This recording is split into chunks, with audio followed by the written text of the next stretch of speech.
Their introduction page, the getting started page in their documentation.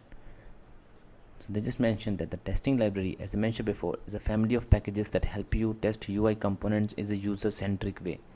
So, and you can see this guiding principle again here. The more your test resembles the way your software is used, the more confidence they can give you. As I mentioned, you can find this on every other page in their website, because this is what their mantra is. This is why they build it, and this is how they want you to use it, right? And again, the same problem and the solution statement which we saw in the home page. So that was the pointer. This is in more detail, right? So let's see that. So you want to write maintainable tests that give you high confidence that your component are working for user. As a part of this goal, you want your test to avoid including implementation details, so refactors of your component, changes of not functionality. Don't break your test and slow your team down, right? And so the solution is the core library. The DOM testing library is the main library, and is a lightweighted solution for testing web pages by querying and interacting with DOM nodes, just the DOM nodes. And you can use a JSDOM, Jest, or anything, or in the browser itself. The main utility it provides involved querying the DOM for nodes in a way that's similar to how the user finds element on the pages. In this way, the library helps ensure your tests give you confidence that your application will work when a real user uses it. Okay, and the core library is just a wrapper for all of the different framework, like React.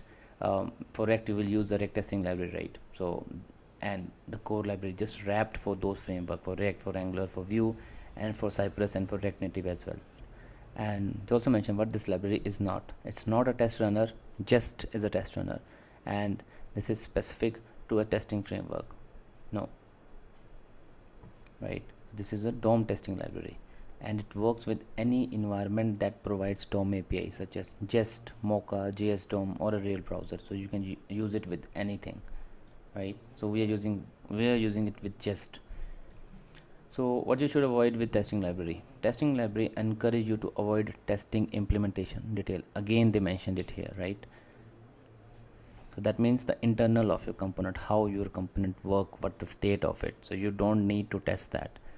You have to follow the guiding principle which you mentioned above, which we already discussed. The guiding principle of this library emphasizes a focus on tests that closely resemble how your web pages are interacted by the users. You may want to avoid the following implementation details: internal state of a component, right? Methods of a component, lifecycle of a component, and child component. Those you are not going to test with testing library.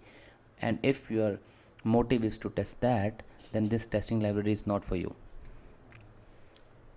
That's all they have in getting started. So the next will be the guiding principle, which we already discussed. So let's discuss that next.